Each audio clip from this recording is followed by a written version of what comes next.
Jacob heard that Laban's sons were saying, "Jacob has taken everything our father owned and has gained all this wealth from what belonged to our father."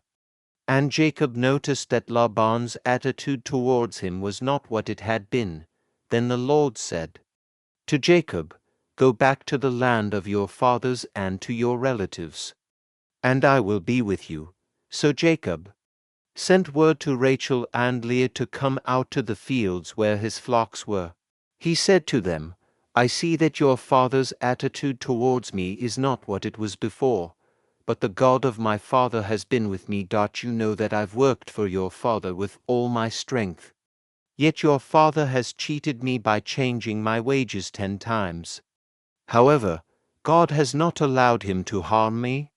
If he said, 'The speckled ones will be your wages,' then all the flocks gave birth to speckled young, and if he said, 'The speckled ones will be your wages,' then all the flocks gave birth to speckled young, and if he said, 'The streaked ones will be your wages,' then all the flocks bore streaked young.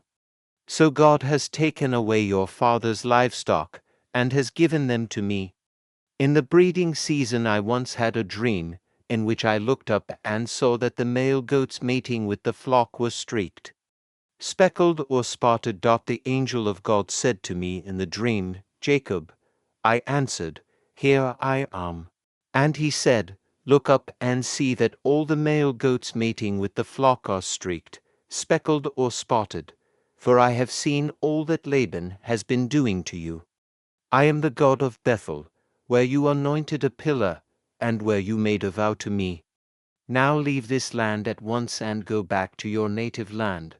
Then Rachel and Leah replied, 'Do we still have any share in the inheritance of our father's estate?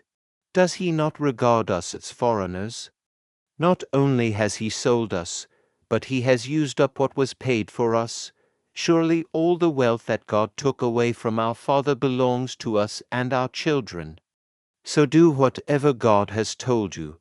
Then Jacob put his children and his wives on camels, and he drove all his livestock ahead of him, along with all the goods he had accumulated in Paddan Aram, to go to his father Isaac in the land of Canaan. When Laban had gone to shear his sheep, Rachel stole her father's household gods. Moreover, Jacob deceived Laban the Aramean by not telling him he was running away. So he fled with all he had, crossed the river Euphrates, and headed for the hill country of Gilead. On the 3rd day Laban was told that Jacob had fled.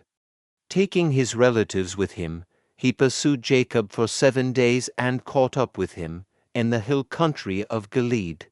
Then God came to Laban the Aramean in a dream at night and said to him, "Be careful not to say anything to Jacob, either good or bad."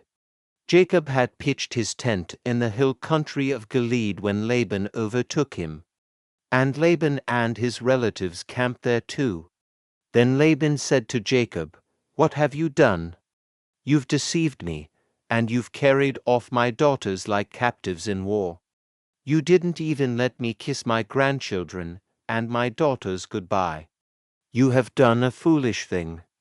I have the power to harm you, but last night the God of your father said to me, 'Be careful not to say anything to Jacob, either good or bad.' Now you have gone off because you long to return to your father's household. But why did you steal my gods?" Jacob answered Laban, "I was afraid, because I thought you would take your daughters away from me by force. But if you find anyone who has your gods, that person shall not live. In the presence of our relatives, see for yourself whether there is anything of yours here with me, and if so, take it." Now Jacob did not know that Rachel had stolen the gods, so Laban went into Jacob's tent and into Leah's tent and into the tent of the 2 female servants, but he found nothing. After he came out of Leah's tent, he entered Rachel's tent. Now Rachel had taken the household gods and put them inside her camel's saddle and was sitting on them. Laban searched through everything in the tent but found nothing. Rachel said to her father, "Don't be angry, my lord. that I cannot stand up in your presence. I'm having my period."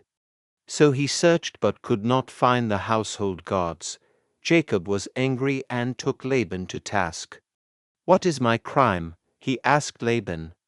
"How have I wronged you that you hunt me down? Now that you have searched through all my goods, what have you found that belongs to your household? Put it here in front of your relatives and mine, and let them judge between the two of us. I have been with you for 20 years now. Your sheep and goats have not miscarried, nor have I eaten rams from your flocks. I did not bring you animals torn by wild beasts. I bore the loss myself. And you demanded payment from me for whatever was stolen by day or night. This was my situation.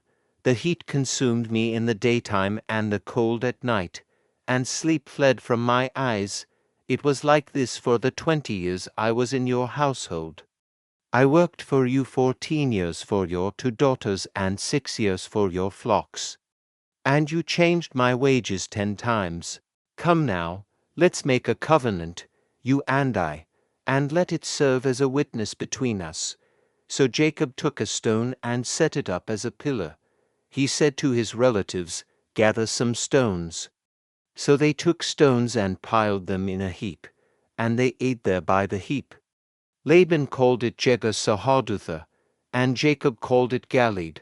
Laban said, "This heap is a witness between you and me today."